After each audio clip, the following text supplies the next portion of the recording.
I don't know about y'all, but I am super pumped to kind of get this started. I've really been wanting to get this started for a while, and I didn't know how to quite roll it out, right? So I decided, you know what? I'm going to start doing them in some group lessons, ease the team into it, and then when the course is finally finished, we'll do an official launch. So this is kind of the soft launch of the real estate investing course. First things first, in any real estate investment or any investment period, you guys need a plan, right? A plan of attack. It's never good to just throw yourself at something and see what sticks. Okay, so this isn't always the fun stuff, but this will help you immensely. Again, I've been through all of the negative things, the bad things of real estate investing to get to where I am now so I can teach you guys these things. So, real estate investing, what is the first step? First, where are you financially? You have to do a financial score on yourself, your debt to income ratio, your credit, how much cash do you have on hand ready to invest? Okay, so how can you increase both? And if you have neither, what can you do? So we're going to go through that right now today. This is the agenda. It's going to be the first lesson. It's going to be a quick overview. We're not going to go super in depth in anything. But first, how is your credit? Is it above 700? Are you able to pull a loan? Do you have a decent credit history? The problem is a lot of you guys are young and don't have enough credit history. And if you're telling me I don't have any credit history, you better you better stinking go on Capital One and Discovery right now and get yourself a credit card to start having some credit. Maybe buy lease a car from One Heda so he can get a nice little deal, close on a car, and you guys can have some sort of payment. But you need to borrow money to increase your credit score. Best way to do this, I found, if you're just getting into it, is credit stacking. I have an ungodly amount of credit cards, but I'm very responsible with them. Why? Because I don't outlandishly spend money I don't have. I barely spend money. I have limits on them. I don't spend much money. In fact, I never use a debit card. I actually don't have debit cards anymore. Every single card I have is indeed a credit card. Okay, because limits on debit cards, they're super high limits. You can't dispute things on debit cards. There's a lot of positives. I personally think the debit card may be one of the worst financial tools in the world. If you're going to swipe a card, at least get the benefit of having it increase your credit score. Now, if you're someone who's has terrible spending habits, take this to heart. You got to get better at that. Don't spend your money. Just because you have credit doesn't mean you can spend it, but use your credit card over your debit card. I don't use any of them. And you need multiple lines. In order to get your credit score to a high credit score, you need multiple lines of credit. Now, I'm not the credit guy. We have a partnership that can help you with this. That's just some things that I've done, and we're going to go into in this course on how to increase credit. How much cash do I have on hand? Okay. This is interesting. Do I have, $50,000, $100,000 in a bank account? Probably not. But do you have a retirement account that's not performing as well as you'd like? Do you have certain hustles? Do you have profit from a trading account? That was one thing I did. I had a trading account. I went from 25K. You guys know my story. And then after I hit my first, when I broke 100K in my trading account, that's when I started taking money out and looking to invest it in some income producing assets. Now, how can you increase both? We'll talk about it. Now, if you have neither, what do I do? Now, this is my specialty because I built a real estate portfolio with no money and no credit. How did I get my first 5 units with no money and no credit? I'm going to talk to you about that. And I got them fairly quickly. Okay. So before we move on, where are you at? Are you someone that doesn't have much money or credit? Are you someone that maybe has good credit, doesn't have much money? Are you someone that, might have a retirement account? You don't have to tell me your exact credit score and how much money you have in the bank. But what do you need help with more? Is it the cash on hand? Is it the credit? If you have neither, you can still build an account. So let me know. Boom. Okay, so milestones. How did I start? What am I up to now? Where am I at? What are my goals?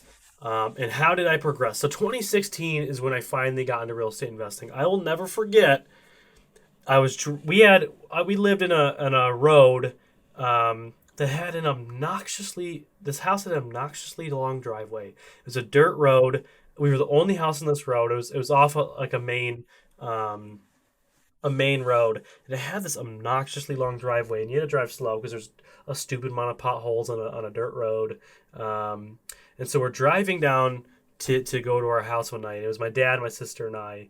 Um, and I remember sitting in the front seat in his truck. I don't remember why, but we were just talking. And I can't remember how the conversation sparked, but basically the premise was he said, Jason, if you buy something, it can pay you off every month that you own it. And I mean, like, I was 13, maybe at the time, 14, and my mind was blown. I'm like, I literally couldn't sleep for days. I'm like, so if I buy this house, it's going to pay me every single month. Now, obviously, you don't tell a 14-year-old taxes and insurance and bills and maintenance. Um, he spared that, but he was just starting his property management company, and he was managing a few properties of people that owned these homes that were, investing, uh, in these rentals. And my dad was trying to help lighten the burden, and he just started this company out of college. Um, and so he was kind of hyped about it because it was new to him. It was kind of new to me. And so I'm like, Dad, I want to get my first unit. Like, I want it bad. So I hounded him, I hounded him, and he's one person that I have to, I will always dedicate my success to, is because he's helped me more than anyone in my entire life, bar none. It's not even close. So he knew this is something I wanted bad. Like this was like the only thing I wanted for Christmas. Obviously, you're not going to gift a kid a home for Christmas, but what he did was he talked to his mentor, who's worth millions of dollars, and we learned about arbitration. We learned about how I can get into real estate without being old enough to have my own lines of credit. I didn't have a ton of money. I had a few thousand saved up from working maintenance and construction over the years. And so finally, this deal came up, and my dad, I think, probably had the finances to pull it off. He probably would have done it on his own, had I not been so interested. But I think a lot of it was because I was so interested. He was actively looking. He might have never found it. I don't know. But thankfully to my dad, he said, "Hey son, there's this trailer, and I don't have a picture of it. I'm gonna get a picture for you guys here, because the reason I don't have a picture is because after a year of owning it, it actually burnt to the ground. And I'll tell you that story in a little while. So that's why I don't have any present day pictures of it, and that's why I still don't own it. But anyway, it was a single family trailer in this kind of ghost town area. I mean, just like probably one of the crappiest town. Not, I shouldn't say crappiest. It was just a trailer that someone put down on a lot of land and built a septic tank and stuff around, and then built some siding around it to make it look like it was a full home. And the appraisal was anywhere from 48,000 to 56,000. I think this was a fairly big modular. I had three, maybe two bedrooms. I believe I had three bedrooms, one bathroom, maybe 800 square feet. It was tiny, but it made do. And it for my first ever unit. So I got in this unit, and how I got into it, we're going to discuss later. But I didn't use the bank. Okay, I had no mortgage in this house. Now, like I said, that burnt down, and that was my first property. I was getting paid, not much a month from it. In fact, after all the bills and stuff, I was technically losing money on it, but at least I had my hands on an appreciating asset. So I thought, when it burns to the ground, it doesn't really appreciate. Now, fast forward after I got out of college. And while I was in college, I was still wanting to build my portfolio. I wanted to build an empire. Now, I was thinking multi-unit. I did know this in the back of my head that for straight up renting properties, you have to go 4 units or above. That's a cutoff mark. That's a tip I got from someone who's worth more money than I probably will ever be worth. Well, I can't say that, but we'll see. I've been blessed with talking to a lot of billionaires. And this guy has owned several commercial properties, and So I realized that I had to go more than just one unit. So if it's the same building, why would I not want to find if it's the same roof, same everything, why would I not want to find something that has more doors on it so I can get paid the same amount? So I realized that because, if you have two separate homes, you got to pay for two separate roofs and yada yada yada. So I found I actually was driving to my in-laws with my wife, she's my girlfriend at the time, and I literally looked at this duplex. I It was a beautiful duplex, and I said I want to buy that, or I said I'm gonna buy it, or I want to buy that. And my wife said I actually know the owners, and they want to sell it. Oh, really? It was so ironic. It was an off-market deal. It was the first real like off-market deal that I found. It was just I was glad enough to be able to find this off-market deal. Why? Because I was asking around. I asked my wife, I asked my friends, "Hey, do you know anything?" You probably always see me post something on my stories. Hey, because now I pay people finder's fees. I'll pay you $2,500 if I close on an off-market deal you bring to me. $2,500 just for connecting me to someone who's considering selling their home. And so this deal, it was someone in our church. They were getting older. They were looking at getting off of the real estate investing game. And this duplex was a huge milestone for my real estate investing career, and you're gonna hear a lot about it in this course. Um, but I got that unit with no money down and no credit again. You're going to see a common theme here. And then I started to scale. I looked at buying more homes, more multi units. I found single family homes I could turn into A and B apartments. I could add value to. I found great single family homes that I could start buying now. I actually started using credit to buy these homes. I figured out FHA loans that put 0% down on.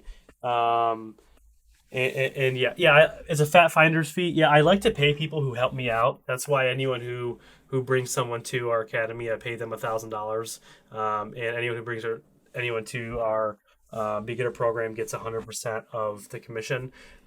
It's because I like to reward people who help me, and you're going to find that is a common occurrence in my life. So um, now I scaled, and we're going to talk about scaling in the near future. But now, presently, what am I doing? So I realized as an individual and as an investor, you have to mature and you have to grow. Okay, because if you're not growing, you're dying. And I'm not saying real estate investing or single family home investing is not right. But what I did do is I found what was bad in real estate investing and what wasn't going to make you money and what all the gurus were telling you to do and they were lying about.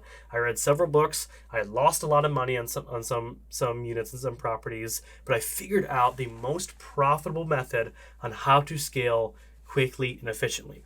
Now, at this point, the bigger the deal, generally, the more money you make. Okay, so if I can just close on one deal, one property, have one roof. I'd rather have 30 units under that as opposed to buying 30 separate single family homes and 30 separate roofs.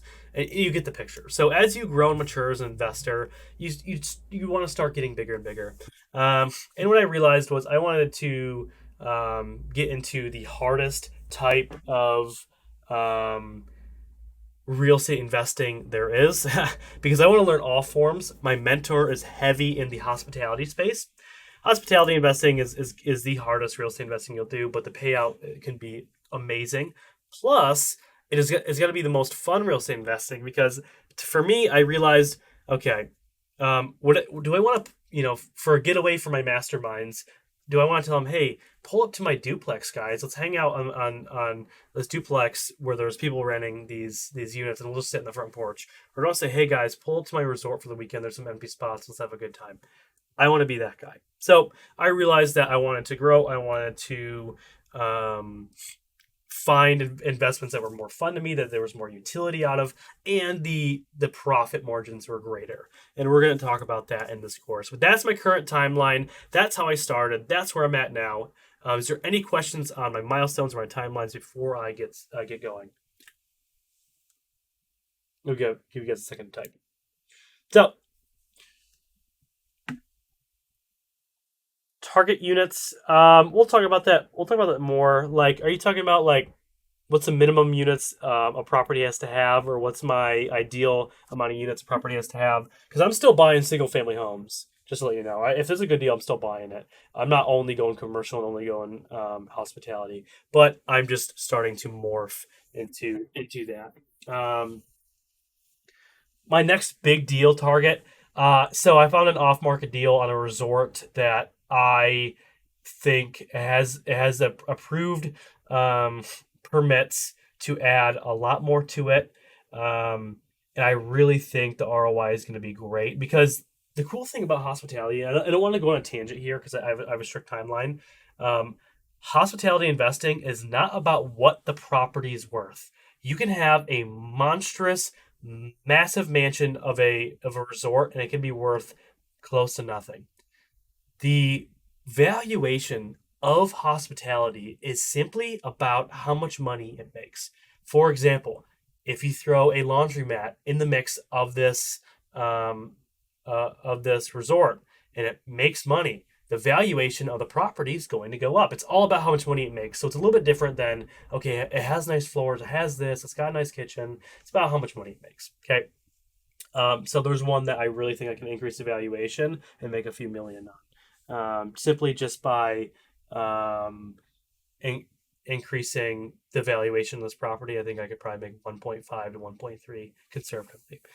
Anyway, moving on. Okay, credit. So we partner with Credit to Capital. If you guys were at ProfitCon, you talked to Alex Credit. He helps you hack your credit and increase your credit score. This is not a scam. This is legit. I've been through his program. He's helped me because I had terrible credit. I can speak to how good he is. And what he does is he goes into your credit and he pulls the negative credit and finds those nasty bills you might have forgot to pay that are destroying your credit, things that you forgot, things that is destroying your credit, bringing them to light, helping you pay them off, and then doing certain things to help you increase your lines of credit to then boost your credit score. He also can provide 0% funding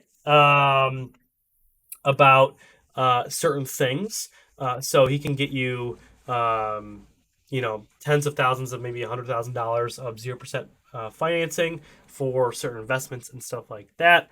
If you have a plan in place, a deal in place, I be careful with this. It's obviously you are now lending a decent amount of money, so yes, it can be a great payout, but just also a reminder. The rough interest rate is 0% for the first 12 months.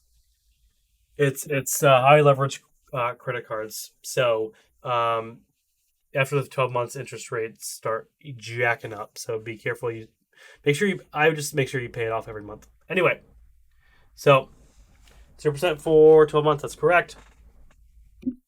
Okay, so capital.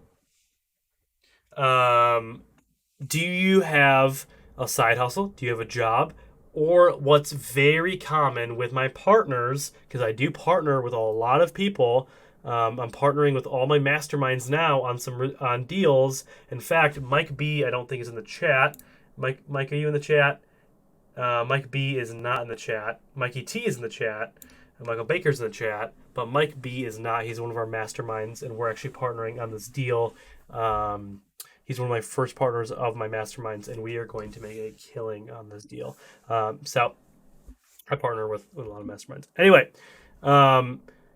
now what's common is there's a retirement account you have through your job or your workplace or a 401k or an IRA that's just not cutting it due to inflation rates, due to everything else.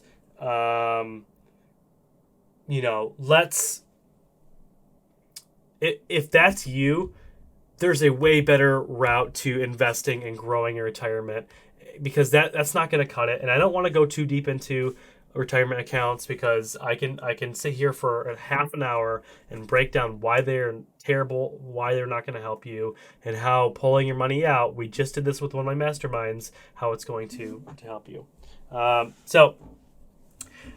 Next thing is, okay, you don't have any money. You don't have any credit. That's not a problem. We just went through my timeline and I got my first several units without either of those. Okay? Either. Let's move on. So, option one, You have money, you have credit. Okay. So what are the pluses to this? Okay. What are the pluses to this? Well, we're going to talk about it right now. Let me do this. So you can have up to 100% equity in the deals. Okay. If you don't need a partner in any of these areas, you can have 100% equity in said deals. Now, that is if you want to do the legwork. The next plus is you can give a little equity up and have stress free investing. Why is it stress free? Because you have the money, you have the credit. There's people that are willing to do all of the groundwork for you, like my team, so we can make it so it is stress-free investing for you. You put up the equity, you put up the capital. We structure the deal. We hold on one second. Okay, we structure the deal. We find the deal. We negotiate. We manage the deal. We're 100% hands-on. We make the contracts. Now you're gonna bring in a little less equity, but it's gonna be 100% hands-off. So you have two options there. You basically, if you're in option one, you have options. You can do multiple things. Now, the next thing is scaling. Scaling will be easy off the start. Okay, your first few units you can handle yourself.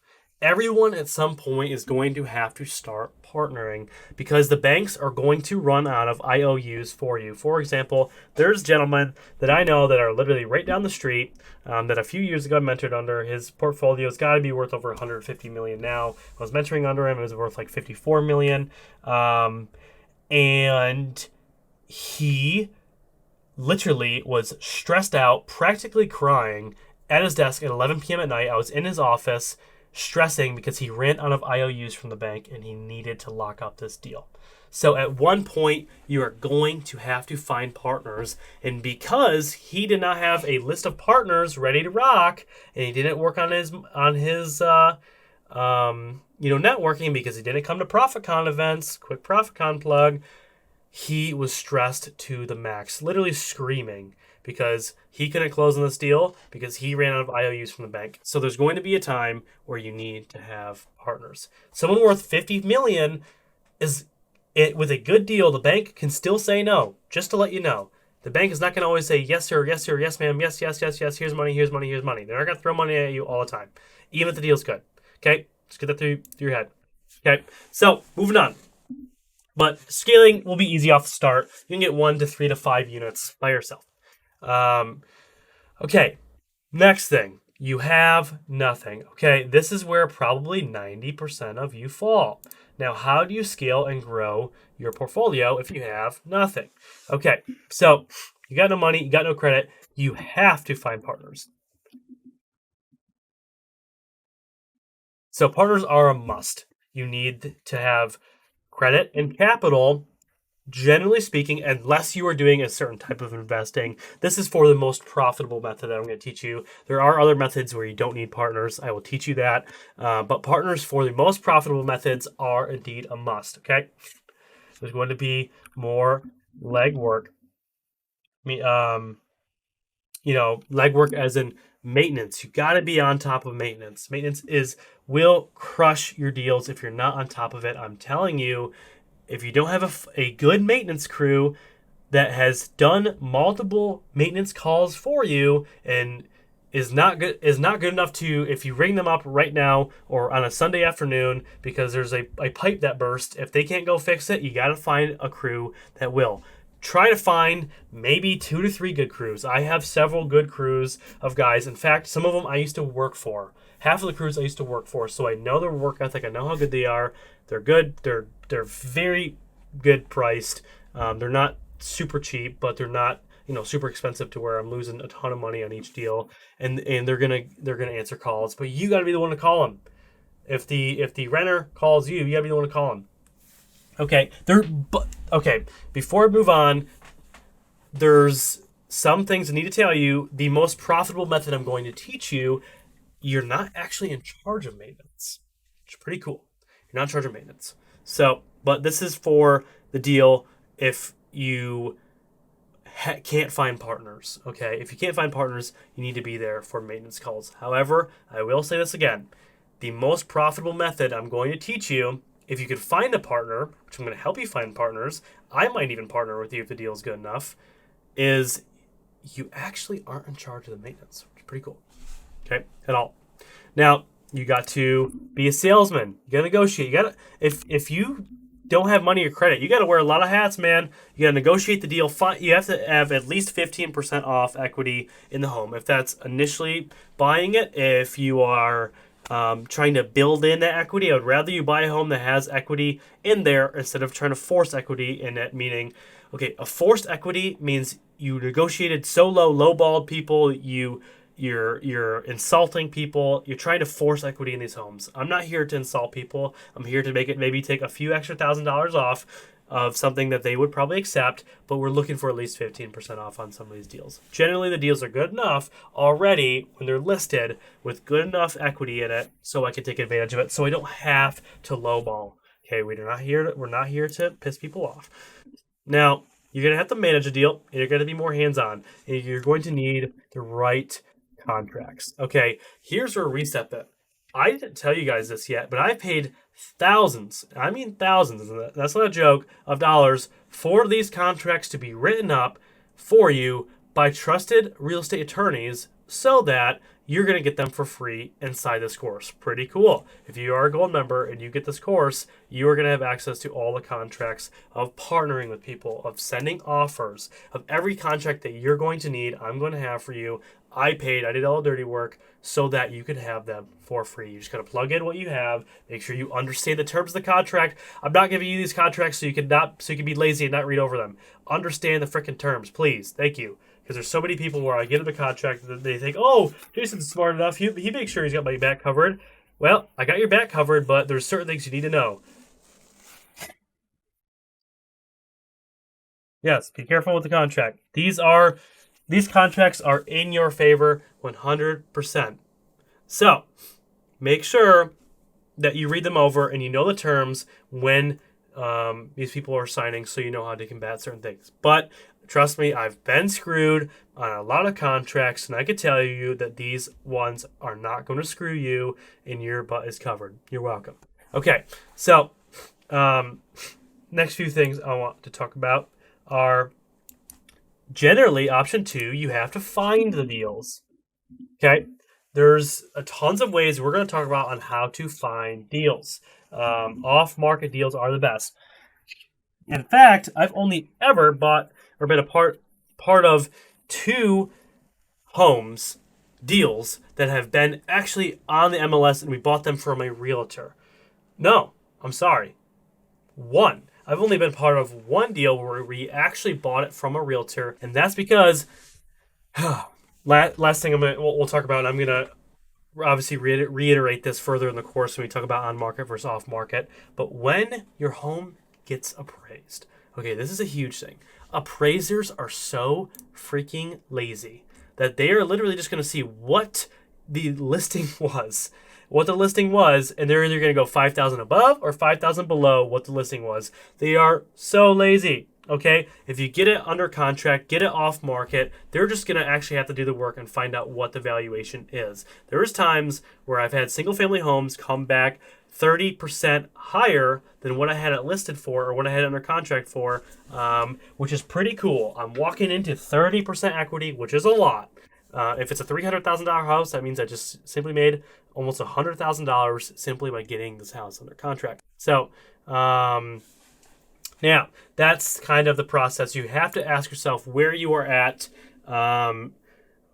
in this option. Are you option 1? Can you be more stress-free? Can you just give your money and give your equity and your credit and make most of the money, but be more hands-off, less headache? Or are you someone that's going to have to freaking grind, man, get it done, pull in partners, make the money, make it happen, but there's less risk in there for you because you don't have any money or credit invested. You just have time, you have your name invested. People do not understand how important your name is. Do not find partners and then screw up immensely because you don't have anything in the table. You do. You have your name, and your name is more important than anything. Okay, because if you screw up your name, especially when starting, no one's going to want to partner with you and make money with you. For example, think of the Daily Trader.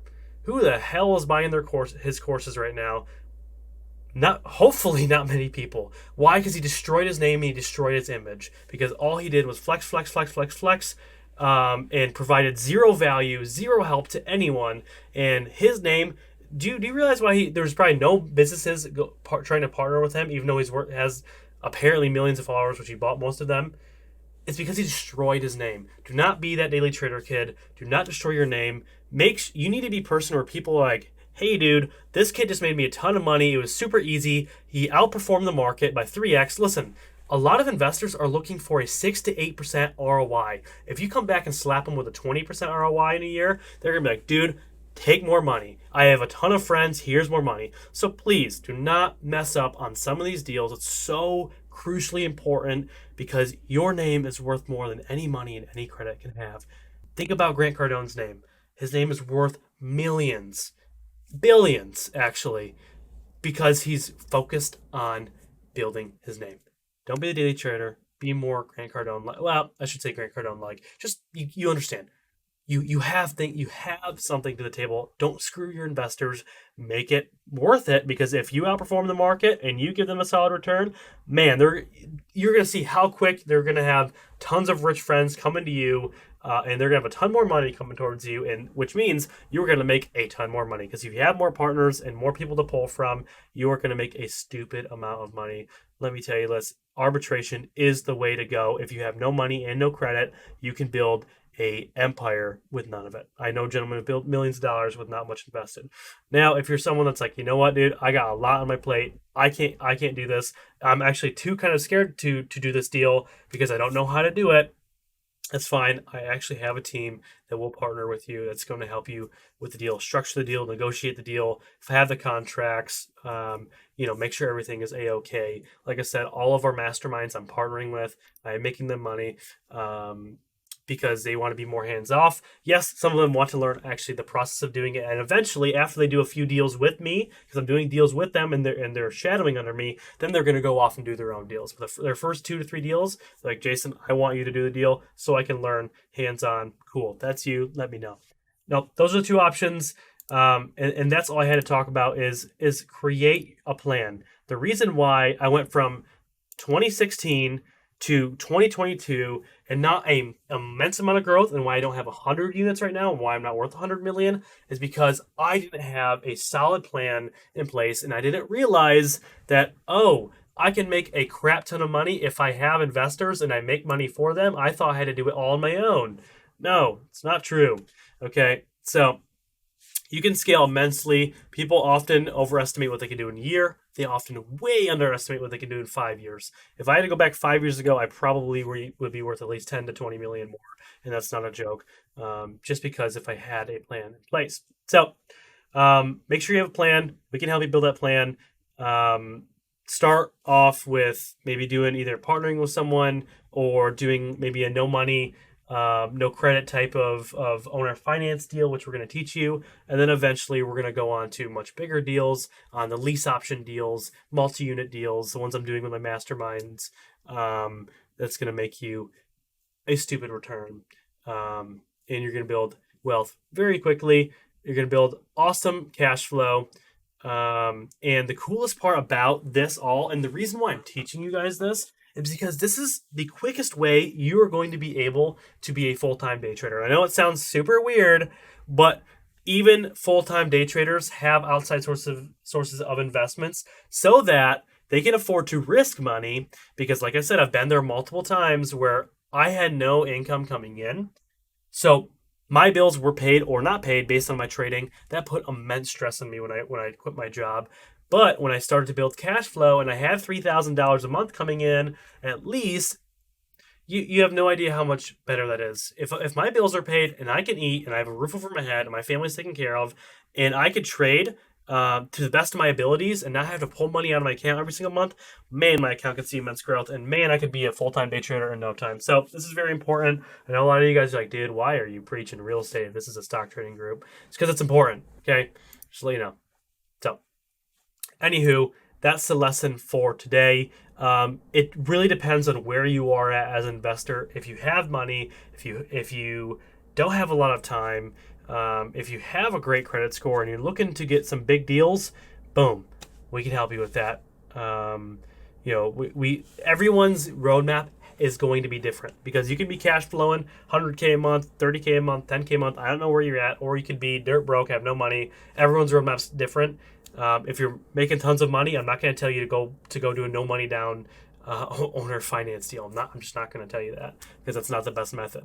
We're here about efficiency, the most amount of profitability, but doing things smart. And if you're at that point, some of these deals aren't going to be smart for you. Likewise, if you have no idea what you're doing and you have no money and you're trying to partner with someone on a freaking resort, you're going to destroy your financial future more than likely by trying to run a resort if you have no experience. So, boom, that's the first lesson, guys. Hopefully you understand why it's important to create a plan. Ask yourself where you're at. Are you number one or are you number two? Which option are you, and how can we help? Jason, where's the mastermind group? This is a private one-on-one sessions I do with these guys. We are going to be hosting in-person mastermind meetings here, either at one of the resorts I may purchase or at the new. I just am in the process of buying and remodeling a fairly nice house that I can host. The group, but for now it's online, it's private, it's one-on-one sessions. um I'll fly there, gotta be the mastermind, man. Love to have you there. Anyway, that's gonna do it for me, guys. First lesson: every other week we're gonna be talking real estate, we're gonna be talking money making, on top of trading, because I'm here to help you guys in all financial aspects. Hopefully you guys enjoyed. If you have any questions about this, yes, I know a lot of you guys are going to have a heart attack. This is recorded. B, feel free to throw any messages in the chat. I will answer them.